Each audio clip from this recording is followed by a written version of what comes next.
Bismillahirrahmanirrahim. Assalamualaikum warahmatullahi wabarakatuh. Alhamdulillah, teman-teman siswa yang semoga selalu dalam keadaan sehat, dalam lindungan Allah Subhanahu wa Ta'ala.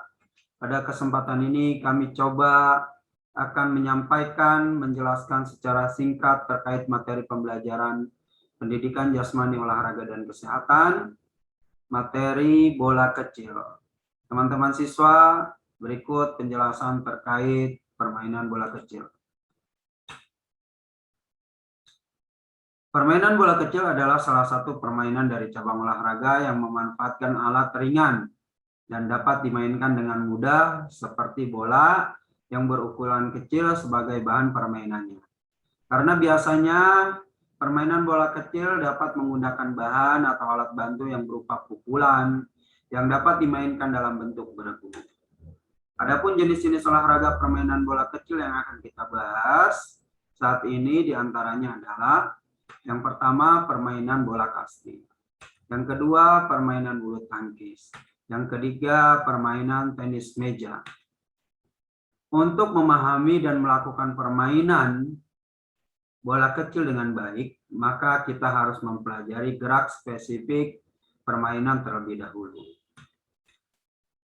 Adapun yang pertama yang kita pelajari adalah permainan bola kasti. Sekilas tentang permainan bola kasti. Bola kasti merupakan salah satu cabang olahraga bola kecil. Olahraga ini dapat dimainkan, dilakukan dengan beregu karena untuk menjaga kekompakan dalam permainannya. Biasanya permainan kasti ini dilakukan di lapangan terbuka sehingga setiap permainan lebih mudah untuk menjaga kedisiplinan serta mengutamakan unsur kekompakan dan solidaritas antar sesama teman satu tim. Dalam permainan ini diutamakan unsur ketangkasan serta kekuatan tubuh supaya mendapatkan hasil dan poin yang memuaskan dalam menjalankan permainan. Dalam memukul serta menjaga kerjasama dan kekompakan dalam satu regu. Permainan bola kasti hampir sama dengan permainan softball. Adapun gerak spesifik permainan bola kasti yang harus kita pelajari yang pertama adalah cara melempar bola. Lempar bola yang baik akan memudahkan teman untuk menangkap bola. Lemparan yang cepat dan tajam akan memudahkan untuk mematikan lawan dalam permainan. Dengan jenis lemparan yang dapat dilakukan dalam lemparan melambung, mendatar, dan menyusur tanah. Yang kedua, gerak spesifik yang harus dikuasai adalah menangkap bola. Teknik menangkap bola dapat dilakukan dengan kedua tangan atau satu tangan, disesuaikan dengan arah datangnya bola. Yang ketiga, memukul bola. Pukulan yang baik dalam permainan bola kasti berfungsi sebagai pengecoh lawan yang menjaganya. Memukul bola dapat dilakukan dengan dua cara, yaitu pukulan melambung dan pukulan mendatar. Gerak spesifik bola kasti yang berikutnya yang harus kita kuasai adalah melambungkan bola. Seorang pelambung bola bertugas melambungkan bola ke arah lawan yang akan memukul bola. Yang berikutnya adalah lari. Lari merupakan faktor utama yang harus dimiliki oleh seorang pemain dalam permainan bola kasti. Adapun cara bermain bola kasti adalah sebagai berikut. Permainan bola kasti dimainkan oleh dua regu atau dua tim. Dalam setiap regu ada yang namanya pemukul dan ada regu satu lagi adalah sebagai penjaga. Setiap regu terdiri dari 12 orang. 3 orang sebagai cadangan. Setiap pemain harus menggunakan nomor dada dan setiap regu harus ada kapten regu. Regu penjaga dapat mematikan lawan dengan cara melempar bola ke arah bagian badan atau tubuh lawan. Pertukaran tempat oleh regu penjaga dilakukan apabila pelari terkena lemparan penjaga.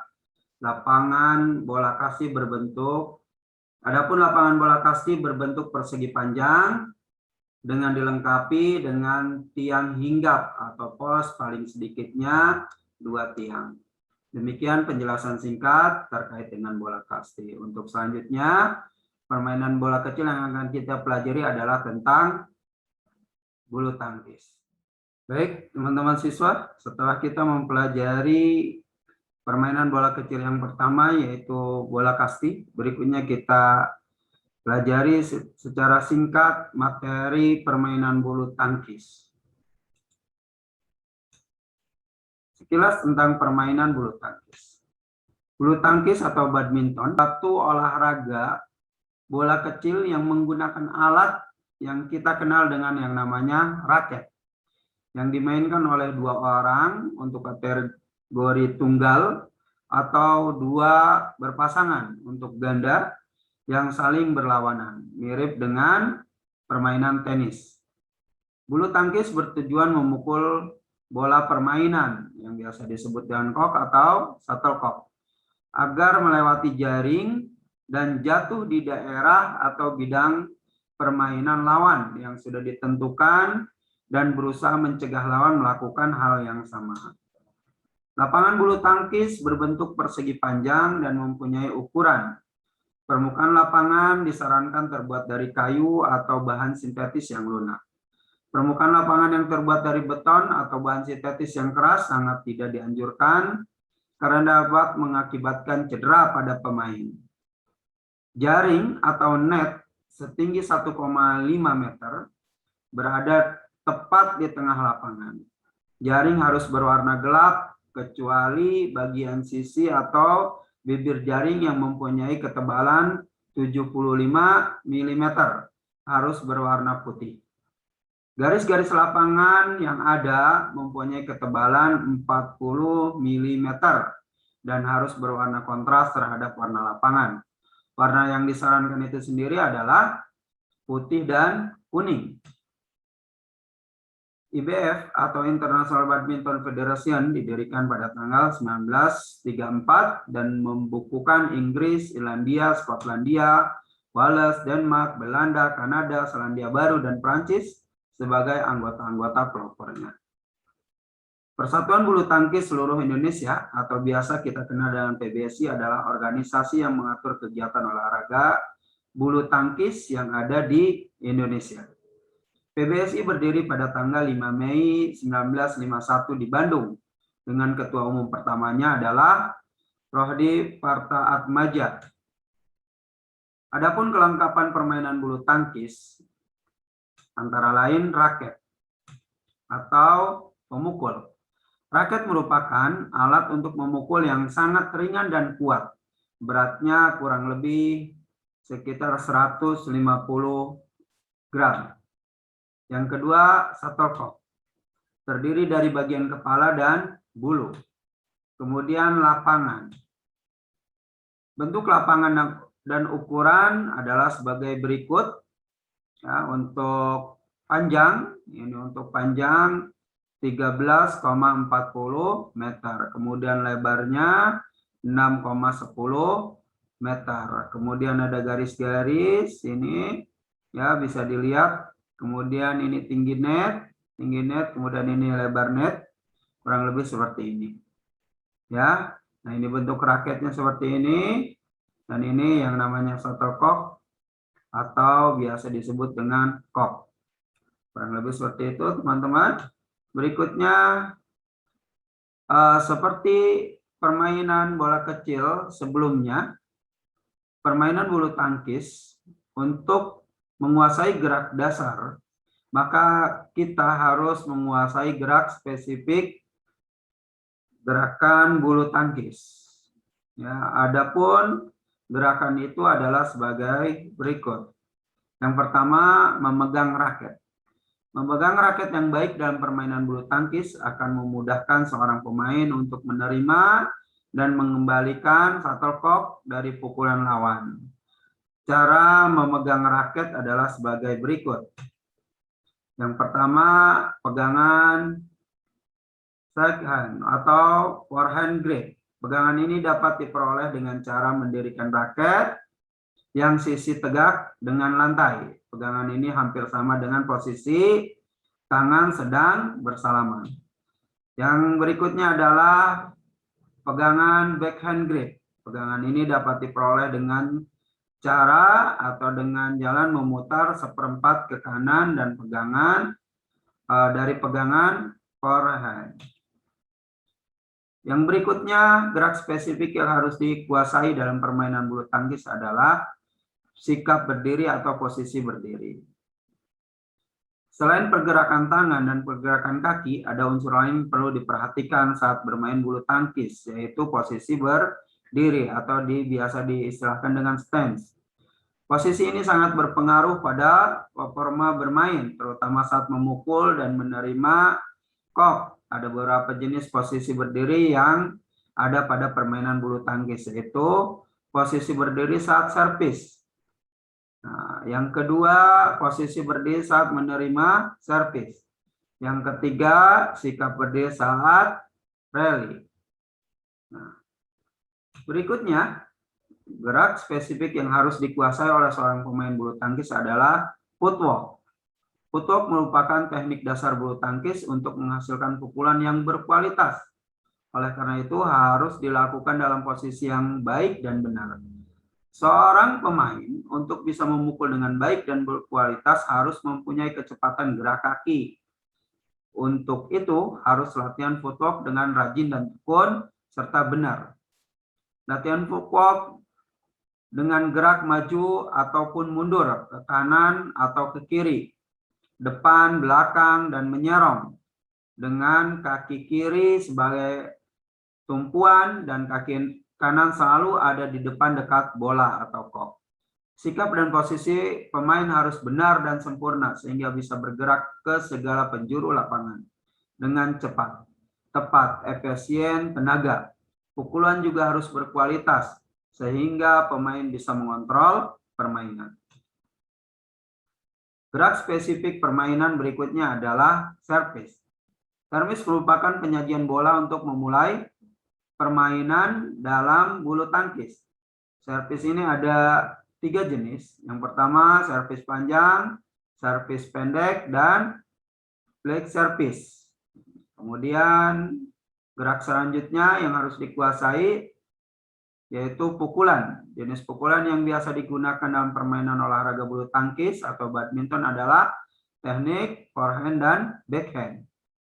Yang terakhir adalah smash. Pukulan smash ini dilakukan dengan penuh tenaga dan shuttlecock dipukul mengarah ke arah bawah area lawan. Karena dilakukan dengan penuh tenaga, maka bergerakan shuttlecock pada pukulan smash ini sangat tajam.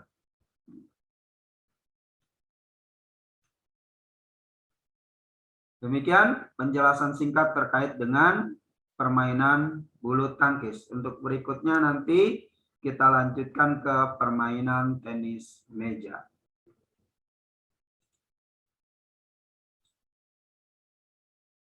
Baik, teman-teman siswa, untuk permainan bola kecil selanjutnya adalah permainan tenis meja. Berikut penjelasannya. Sekilas tentang permainan tenis meja. Tenis meja merupakan cabang olahraga yang dimainkan di dalam gedung atau biasa diistilahkan dengan indoor game oleh 2 pemain atau 4 pemain. Permainan tenis meja atau lebih dikenal dengan istilah lain yaitu pingpong adalah merupakan suatu cabang olahraga yang unik dan bersifat rekreatif. Tenis meja berasal dari Eropa pada abad pertengahan sebagai kombinasi dari permainan tenis kuno. Tenis meja masuk ke Indonesia sekitar tahun 1930-an dan hanya dilakukan di tempat-tempat pertemuan umum orang Belanda saat itu. Perlengkapan permainan tenis meja yang pertama adalah raket atau biasa disebut dengan bat. Ukuran berat dan bentuk bat tidak ditentukan, tapi daun bat harus datar dan kaku. Ketebalan daun bat minimal 85%, harus terbuat dari kayu alam dan dapat dilapisi dengan bahan perekat. Yang berikutnya, sisi daun bat yang digunakan untuk memukul bola harus ditutupi oleh karet berbintik biasanya atau karet berbintik yang menonjol keluar. Untuk lapangan permainan tenis meja itu sendiri, meja atau lapangan tenis meja ini biasanya terbuat dari bahan kayu dengan rincian ukuran lapangan tenis meja sebagai berikut. Untuk lebar itu kurang lebih ini, kemudian panjang, tinggi meja dan lapangan, luas, kemudian panjang net atau jaring. Bola tenis meja. Nah, ini kurang lebih seperti ini gambaran bola tenis meja siswa. Ya, untuk ukurannya kurang lebih seperti ini. Ya, ini merupakan bagian dari alat-alat yang digunakan dalam permainan tenis meja. Adapun gerak spesifik permainan tenis meja yang harus dikuasai sebelum kita bermain. Yang pertama, gerak memegang bat atau grip. Kemudian gerak siap sedia atau stance atau cara berdiri. Kemudian gerak kaki atau footwork. Kemudian gerak pukulan. Kemudian aktivitas pembelajaran memegang bat. Nah, ini yang pertama, cara memegang bat. Ya, ada yang namanya pegangan bat, backhand, grip. Nah, kemudian ada forehand grip. Ya, siswa berikutnya, ini bentuk-bentuk cara memegang bat. Nah, kemudian ini cara posisi berdiri. Posisi berdiri atau stance kurang lebih seperti ini. Ya, untuk pukulan backhand ini. Kemudian ini yang posisi menghadap penuh ke meja. Nah, ini kurang lebih seperti ini. Ya, kemudian untuk selanjutnya aktivitas pembelajaran gerak kaki atau biasa disebut dengan footwork. Footwork ini aktivitas pembelajaran gerak kaki atau biasa diistilahkan dengan footwork. Footwork dalam tenis meja pada garis besarnya dibedakan untuk nomor tunggal dan nomor ganda. Nah, kurang lebih seperti ini. Nah, yang berikutnya adalah pembelajaran pukulan push atau tekanan, ya, atau mendorong. Nah, ini contoh-contohnya seperti ini. Kemudian aktivitas pembelajaran drive. Nah, pukulan ini ada dua jenis, forehand dan backhand. Kemudian pukulan servis. Ya, seperti yang kita tahu bahwa servis adalah gerakan memukul bola untuk mengawali permainan. Demikian teman-teman untuk penjelasan dari permainan bola kecil secara singkat. Mudah-mudahan dapat bermanfaat untuk kalian semua. Dan kita akhiri dengan doa. Subhanakallahumma bihamdika asyhadu an la ilaha anta astaghfiruka wa atubu ilaik. Assalamualaikum warahmatullahi wabarakatuh. Ya, maka harus ada waktu yang kita gunakan untuk olahraga ya. Tergantung dengan kesibukan kita masing-masing. Harus ada waktu. Kita jalan pagi, entah lari pagi ya, masing-masing ya.